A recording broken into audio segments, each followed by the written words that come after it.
Hi guys! For today's science experiment, I'm going to show you how to make a really cool invisible ink crack so you can send secret messages to your family and friends. The materials we're going to need are a paintbrush or a Q-tip. Keep in mind that the ink we're going to be using can stain an old paintbrush, so either use an old paintbrush that you don't mind getting stained or use a Q-tip.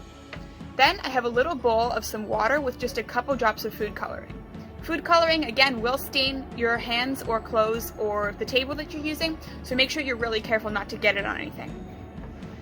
Then you can either use a white candle like this one or a white crayon. The last thing you're going to need is some white paper like this.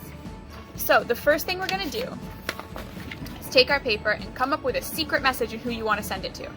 Now you're going to take your candle, and using the edge of your candle, you're going to draw on the paper with your message. Alright?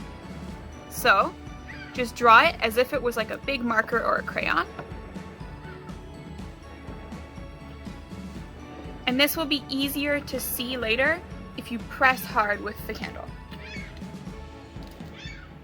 Alright, the next thing we're going to do is brush it off like this, because the candle can leave little bits of wax, and it's not going to mess it up at the end, but you see, once I've brushed off the little bits of wax, the message is completely invisible. You can't see what that says at all. So the next step is we're going to take our paintbrush and our ink, and very carefully we're going to paint a really thin layer all over the paper. If you add too much water right away, it might be hard to see the design. So you're just going to brush all over.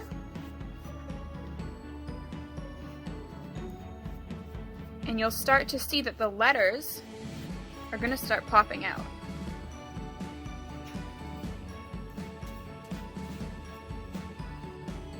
So I'm finished mine, and here it is. Can you read what it says? It says, STEM is cool. I can already tell on my M here I didn't quite press hard enough with the candle, so make sure that you press really hard with yours. Now, why does this work?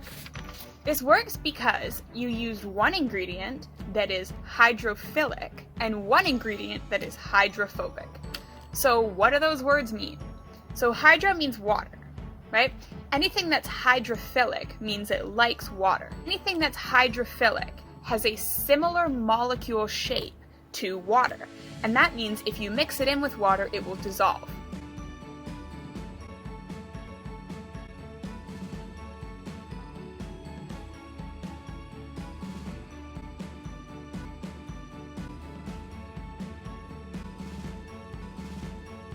In our experiment, we used food coloring, and food coloring is hydrophilic. That's why it dissolved in the water, right? And you can see that it's all the same all the way through. Candles are made of wax, and wax is very hydrophobic. That means it doesn't like to mix with water.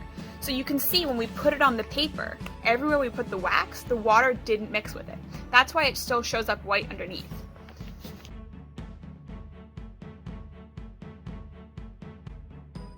This is the same reason that oil and water don't mix. Water is hydrophilic and oil is hydrophobic, so they don't mesh together. However, if you were to put wax inside oil or something else that's also hydrophobic, it would mix and dissolve. That's because their molecules are a different shape than the water, but they're a similar shape to each other. Pretty cool, right? Why is it important to know if something is hydrophilic or hydrophobic? Well, scientists need to know that so they can know whether or not something will mix with water or oil. And if they're trying to figure out what a mystery chemical is, knowing if it will mix with water or oil can help them guess if it's hydrophobic or hydrophilic, and help them guess what that mystery chemical is. This is something that chemists use in the lab all the time, but you can use it to write secret messages at home. I hope you try this fun experiment and have a lot of fun sending secret messages to your friends and family.